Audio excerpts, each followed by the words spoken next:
The abandoned dragon. The moon Galar hung like a bruise against the star-scattered void, its surface a wasteland of jagged stone and perpetual dust storms. Beneath a sky trapped in eternal twilight, the barren plains stretched endlessly, broken only by deep ravines and crumbling cliffs. This was where the galaxy sent its unwanted, a dumping ground for failures, outcasts, and forgotten dreams. In the shadow of a weathered cliff face, something small and white lay curled in agony. The albino dragon hatchling was barely larger than a house cat, its scales that should have gleamed like precious ivory now marred by clusters of grotesque, barnacle-like parasites.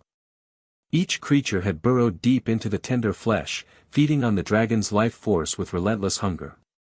The hatchling's crimson eyes, dulled by pain and exhaustion, blinked slowly as another weak cry escaped its throat. It had been here for days, maybe weeks. Time meant little when every moment was consumed by suffering. The parasites writhed beneath its scales, tiny daggers of torment that never ceased their feast. In the galactic records, albino dragons were listed as rare anomalies, genetic curiosities that appeared perhaps once in 1,000 generations. But rarity didn't mean value, not when that rarity came with differences that made them undesirable. Too fragile, the dragon breeder said. Too weak. Aesthetically imperfect compared to their golden and crimson cousins who commanded fortunes in the exotic pet trade. So this one had been discarded like defective merchandise, dumped on Galar with the rest of the galaxy's refuse. The creatures that infested its body had found easy prey in the abandoned hatchling, and now they thrived while their host slowly died. Another pitiful whimper echoed through the rocky canyon, carried away by the howling wind. The dragon's strength was fading, its small chest rising and falling in increasingly shallow breaths. Death would come soon, a mercy, perhaps, in this forgotten corner of the universe. But fate, it seemed, had other plans. The sound of heavy boots crunching on gravel broke the desolate silence. A figure appeared at the canyon's edge, silhouetted against the perpetual dusk. The man was tall and weathered, his face carved by years of hard living and harder choices. His name was Jorvi, and like everything else on Galar, he had been cast aside by a galaxy that no longer wanted him. Once, Jorvi had been a master mechanic, renowned for his ability to coax life from the most complex starships. His hands had built vessels that could slip between stars like dancers, elegant and powerful. But that was before the accident, before hundreds died because of a single miscalculation, a faulty component he had installed. The courts had cleared him of criminal charges, but the galaxy's judgment was harsher and more permanent than any legal verdict. Now he scavenged the debris fields around Galar, searching for salvageable parts among the wreckage of ships that had strayed too close to the moon's treacherous gravity well. It was a meager existence, but it was existence nonetheless. As he navigated the rocky terrain, something caught his attention, a sound that didn't belong to wind or settling stone.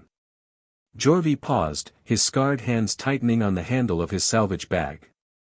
There it was again, faint, desperate, unmistakably alive. Damn, he muttered, knowing he should ignore it.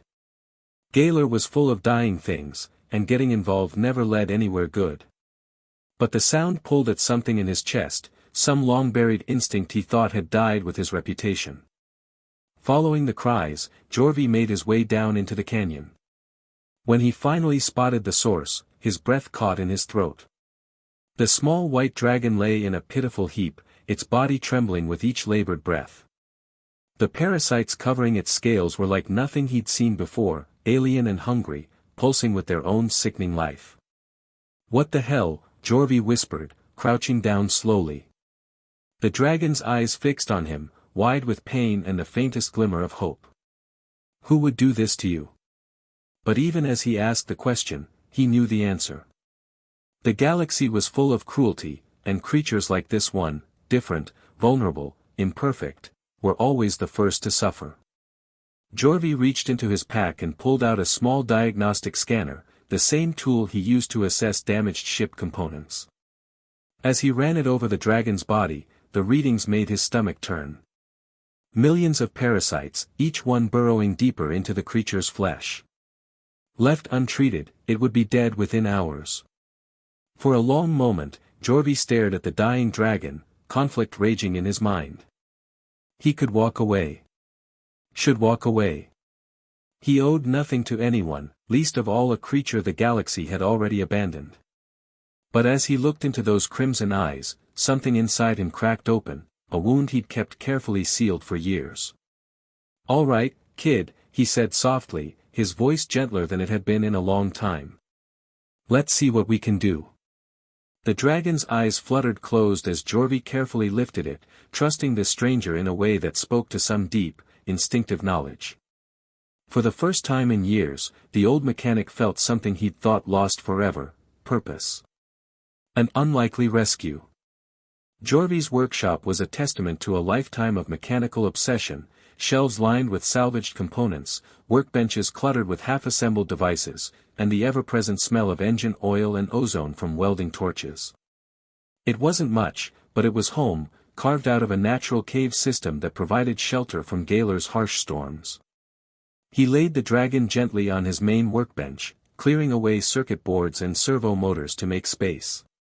Under the harsh light of his workshop lamps, the creature's condition looked even worse. The parasites had formed clusters across its pale scales, some so deep they seemed to have merged with the dragon's flesh entirely. "Easy now," Jorvi murmured, his voice taking on the same tone he'd once used to calm nervous apprentices. "We're going to fix this."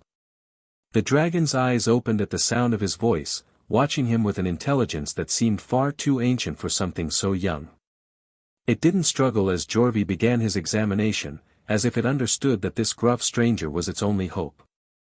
Jorvi had spent decades working with precision instruments, but he'd never attempted surgery on a living creature.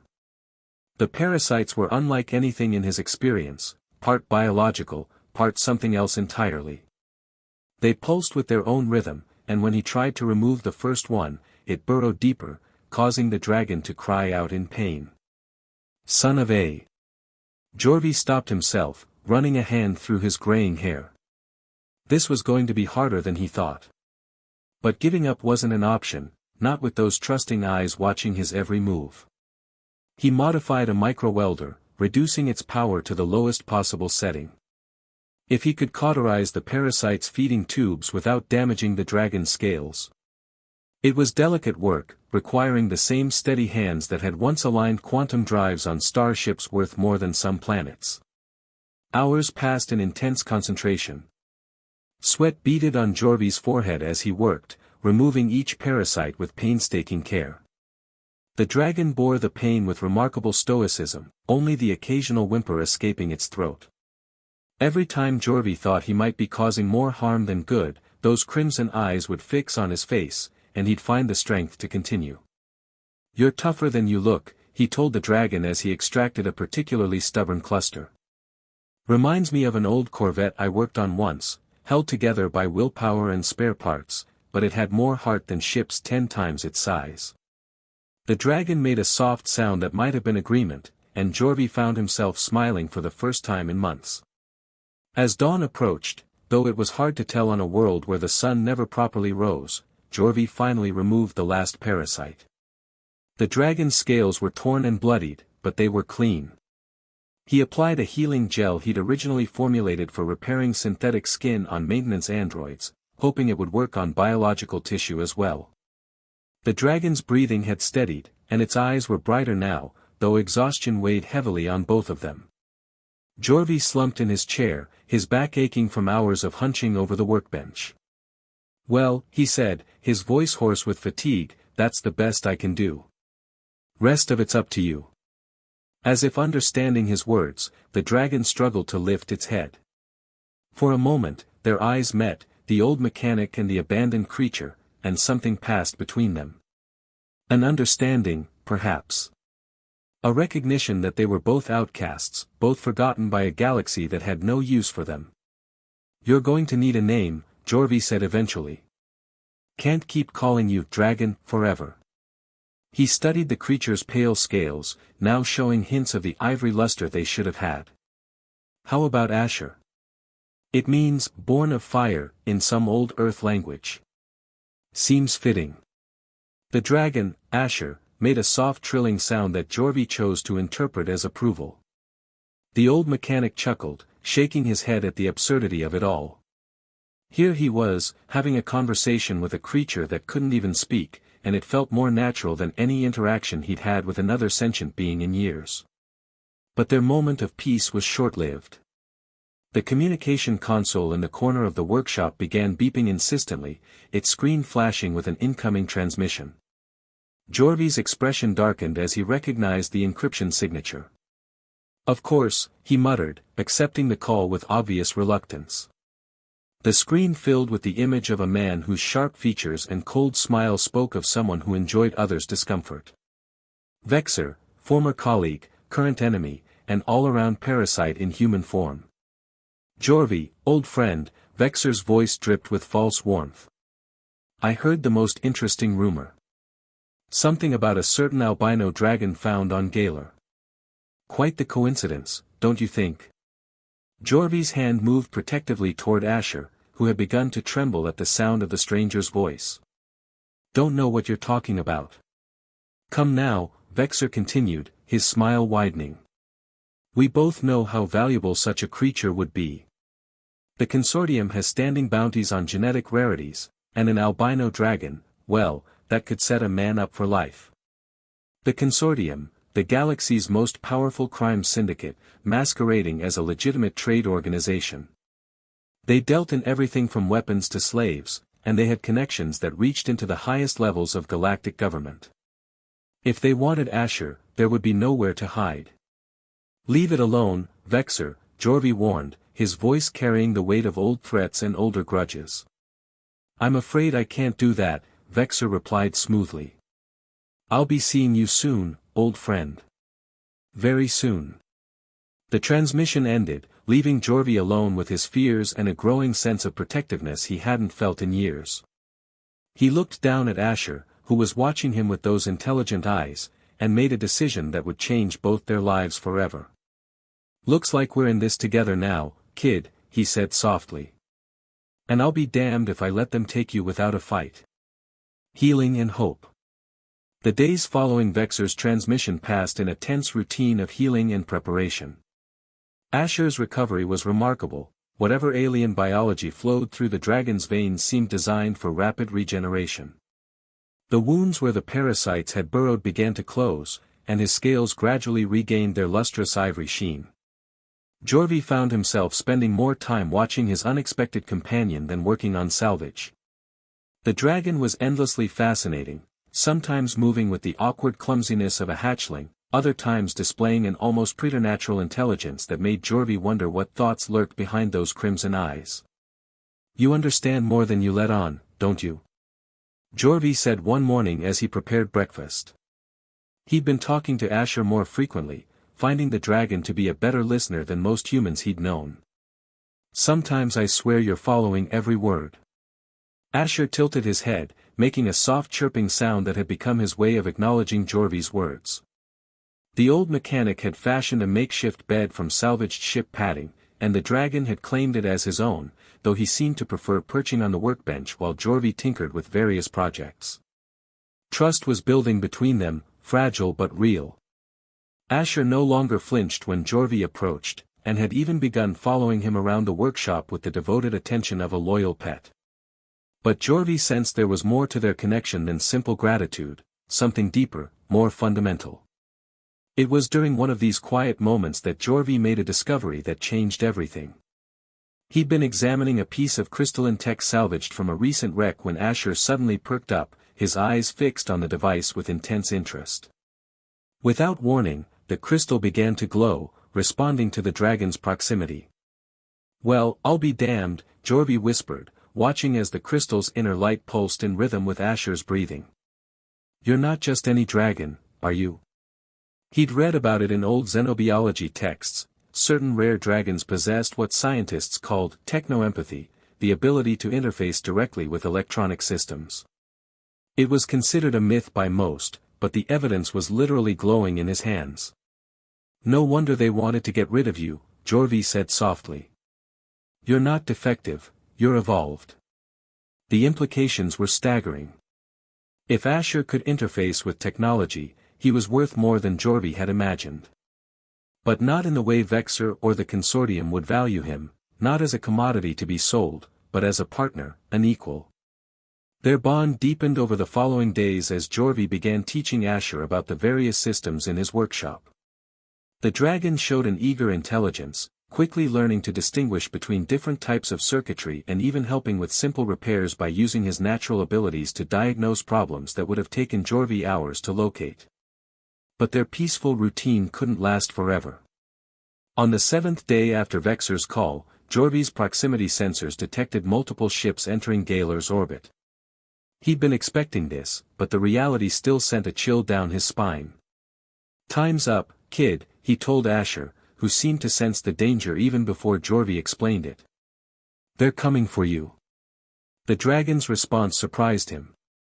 Instead of cowering or hiding, Asher moved to Jorvi's side, pressing against his leg in what could only be described as a protective gesture. The message was clear: they would face this together. Jorvi activated his workshop's defensive systems, nothing fancy, just some old mining charges and a few modified pulse rifles, but enough to make anyone think twice about forcing their way in. He'd chosen his location well, the cave system had only one main entrance, and the rock walls would provide good cover. "Listen to me," he said, kneeling down to look Asher in the eye. "If things go bad, there's an escape tunnel behind the main workbench. It leads to the old mining shafts. You run, you understand? Don't look back." Asher made a sound that was almost like disagreement, and Jorvi smiled despite the tension. "Stubborn little beast, aren't you? Fine, but promise me you'll think about it if I ask you to go." The dragon's response was interrupted by the sound of engines overhead. Through the workshop's small window, Jorvi could see the angular silhouettes of 3 ships descending toward the surface. Vexor had brought friends. "Here we go," Jorvi muttered, checking his rifle's charge one more time. He'd made his choice days ago, but the weight of it was only now settling in. He was preparing to fight the consortium itself for a creature he'd known less than 2 weeks. By any rational measure, it was suicide. But as he looked down at Asher, who was watching him with complete trust and unwavering loyalty, Jorvi realized he'd never been more certain of anything in his life. Some things were worth fighting for, even if, especially if, the odds were hopeless. The first ship touched down in a cloud of dust and debris, its landing thruster scarring the rocky ground. Jorvi could see figures moving in the cockpit, and he knew that within minutes, they'd be at his door.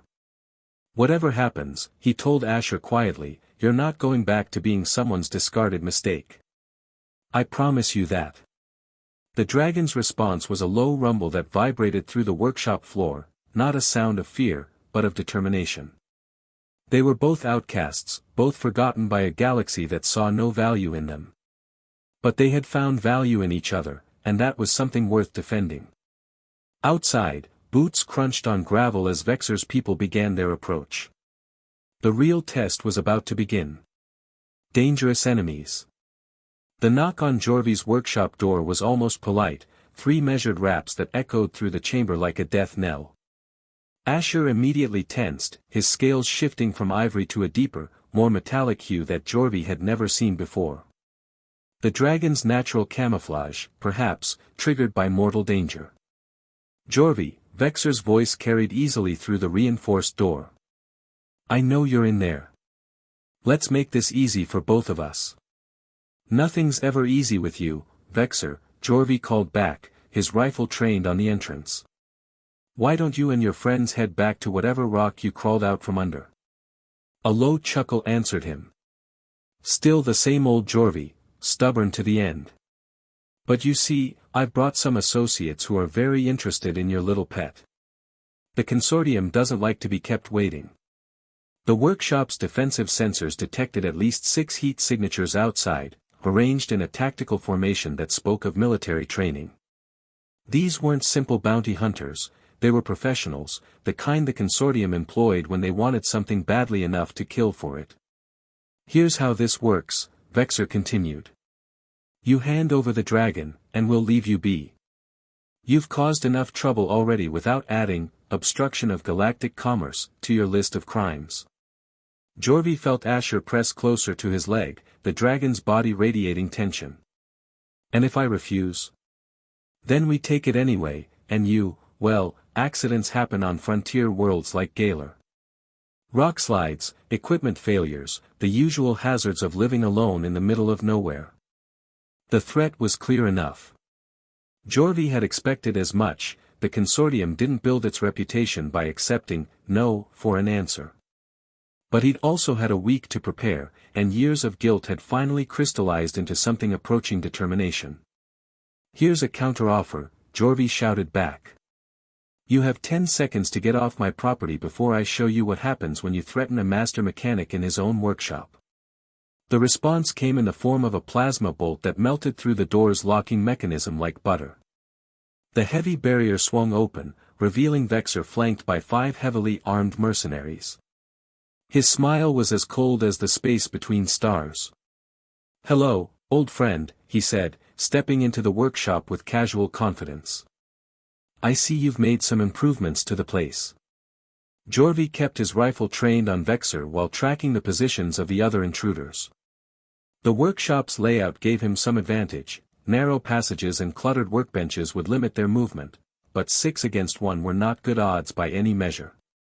"Where is it?" Vexor asked, his eyes scanning the chamber. "I know it's here. My sensors detected biological signatures." "You mean Asher?" Jorvi asked casually. "He's around somewhere.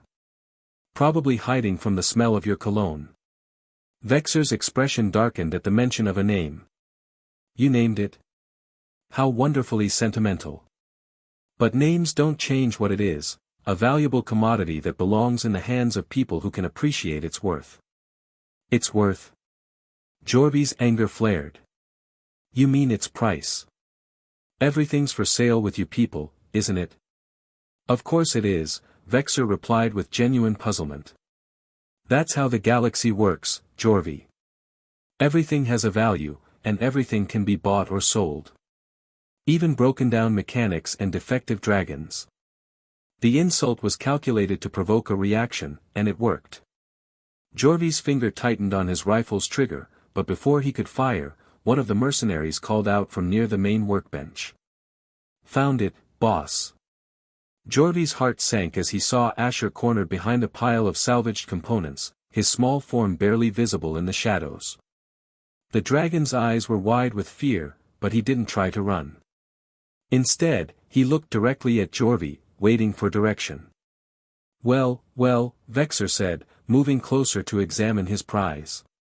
"It's smaller than I expected, but the coloration is perfect. The consortium's genetics division will pay handsomely for breeding stock like this." "Breeding stock?"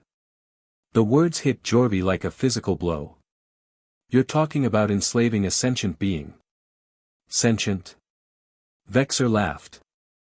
"It's an animal, Jorvi. A valuable one, but still just an animal. Don't let your guilt over past failures cloud your judgment now." But even as he spoke, Asher did something that made Vexor's smile falter. The dragon stood up slowly, his scales shifting from defensive gray back to brilliant ivory, and fixed the intruders with a stare that was unmistakably intelligent, unmistakably aware. Then he spoke, not in words, but directly into their minds through the workshop's communication systems. "I am not an animal." The voice was young but clear, transmitted through every speaker in the room with crystalline precision. The mercenaries stepped back in shock, while Vexor's face went pale. "Impossible," he whispered. "Dragons don't have telepathic abilities." "I am not like other dragons," Asher continued, his mental voice growing stronger. "And I choose my own fate." Jorvi felt a surge of pride and terror in equal measure. Asher was revealing abilities that would make him worth 100 times more to the consortium, but also 100 times more dangerous in their hands. "Fascinating," Vexor breathed, his greedy smile returning. "A telepathic dragon. Do you have any idea what the research applications alone would be worth?" "I have an idea what freedom is worth," Asher replied. And suddenly, every electronic device in the workshop began to hum with power. The lights flared brighter, the communication systems crackled with energy, and Jorvi realized that Asher wasn't just telepathic, he was interfacing directly with every system in the room. The dragon's techno-empathic abilities were beyond anything the old texts had described. Jorvi, Asher's voice whispered in his mind alone, be ready. The old mechanic didn't hesitate. When every light in the workshop suddenly went out, plunging them into absolute darkness, he was already moving. The years of working in this space served him well, he knew every obstacle, every hiding place, every angle of cover. Chaos erupted as the mercenaries fired blindly, their plasma bolts lighting up the darkness in brief, terrifying flashes. But Jorvi was no longer where they expected him to be, and neither was Asher. The dragon's ability to control electronic systems extended to the workshop's defensive measures, and suddenly the intruders found themselves facing mining charges that detonated with surgical precision, cutting off their retreat without bringing down the entire structure. In the confusion that followed, Jorvi made his choice. They couldn't fight 6 armed professionals indefinitely, but they didn't have to. They just had to survive long enough to reach the escape tunnel. This way, kid, he called softly, and felt rather than saw Asher moving beside him through the darkness.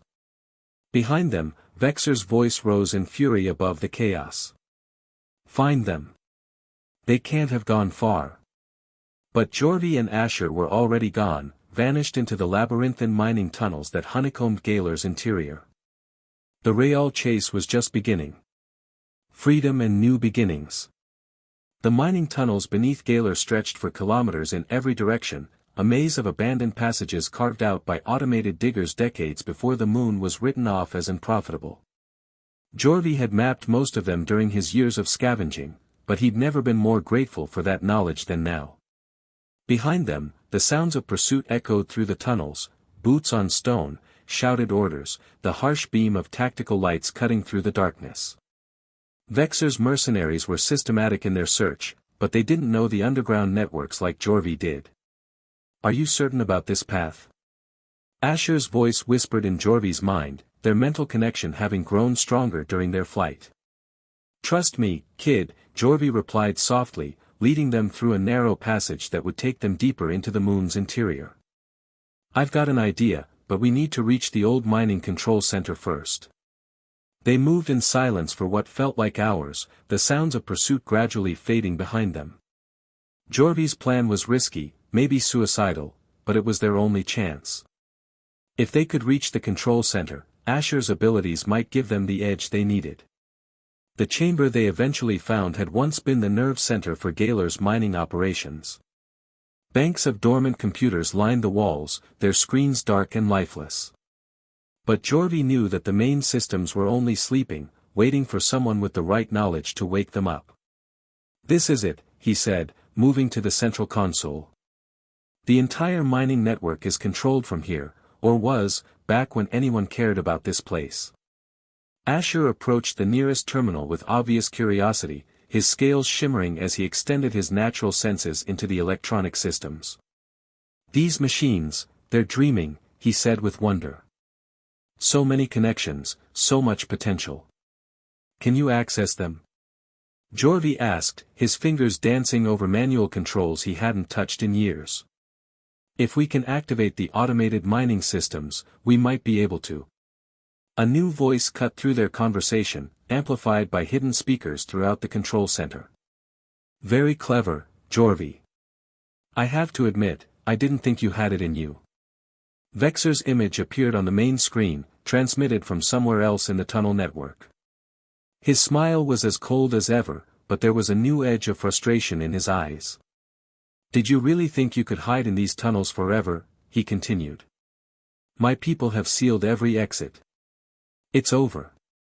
Jorvi felt Asher move closer to him, the dragon's presence both comforting and strengthening. Maybe, he said to the screen. But you're forgetting something important. And what's that? You're not dealing with just a broken-down mechanic anymore, Jorvi replied, placing his hand on Asher's head. You're dealing with a team. At his touch, something extraordinary happened. Asher's consciousness flowed into the ancient mining systems like water finding its course, and suddenly the entire network came alive. Screens flickered to life throughout the control center, displaying system diagnostics that hadn't been run in decades. I can see everything, Asher's voice filled Jorvi's mind with excitement. Every tunnel, every passage, every machine that ever worked in this place. They're all connected, all waiting. Then let's give our friends a proper farewell, Jorvi said grimly. What followed was unlike anything Vexor's mercenaries had encountered before. The mining tunnels themselves became their enemy as automated systems roared to life throughout the network. Digging machines that had sat dormant for years began moving with sudden purpose, blocking passages and cutting off escape routes. Environmental controls shifted airflow and atmospheric pressure in ways that made accurate shooting nearly impossible. Through it all, Asher's consciousness rode the electronic networks like a conductor directing an orchestra of destruction. He wasn't just controlling the machines, he was collaborating with them, awakening systems that had forgotten their original purpose and giving them new reason to exist. Vexor's confident voice soon turned to desperate orders as his carefully planned operation fell apart around him. Fall back. All units, fall back to the surface. But the surface wasn't safe either. As the mercenaries retreated, they found their ship's systems compromised, their weapons offline, their communications scrambled. Asher's influence had spread beyond the mining tunnels, reaching into any electronic system within range of his expanding consciousness. From the control center, Jorvi watched their enemies' panicked flight with grim satisfaction. Looks like they're leaving, he told Asher. Think they got the message? They understand now, Asher replied, his mental voice tired but triumphant. I am not something to be owned or sold. I am myself. As the last of Vexor's ships fled Galar's orbit, Jorvi felt a weight he hadn't even realized he was carrying finally lift from his shoulders. For the first time in years, he wasn't running from his past or hiding from his failures. He had found something worth protecting, and in protecting it, he had found himself again. What happens now? Asher asked, his consciousness slowly withdrawing from the mining systems as the immediate danger passed. Jorvi looked around the control center, seeing it with new eyes. The facility was old but functional, and with Asher's abilities, they could restore it to full operation. More importantly, they could make it into something new, a sanctuary for others like them, outcasts and misfits who had been discarded by a galaxy that valued only profit and conformity. Now we rebuild, he said, his voice filled with quiet determination. This place has been dead for too long. Time to bring it back to life. Over the following weeks, Jorvi and Asher worked together to transform the abandoned mining facility into something unprecedented. Using salvaged materials and Asher's growing mastery of electronic systems, they created a workshop unlike anything the galaxy had ever seen, part laboratory, part sanctuary, part home. Word began to spread through the underground networks that connected the galaxy's forgotten corners. Stories of a place where the unwanted could find purpose, where broken things could be made whole again.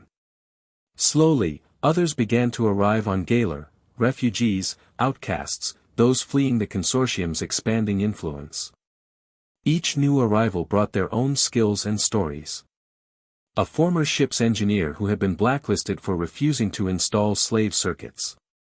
A xenobiologist whose research into non-human intelligence had made her enemies in academic circles.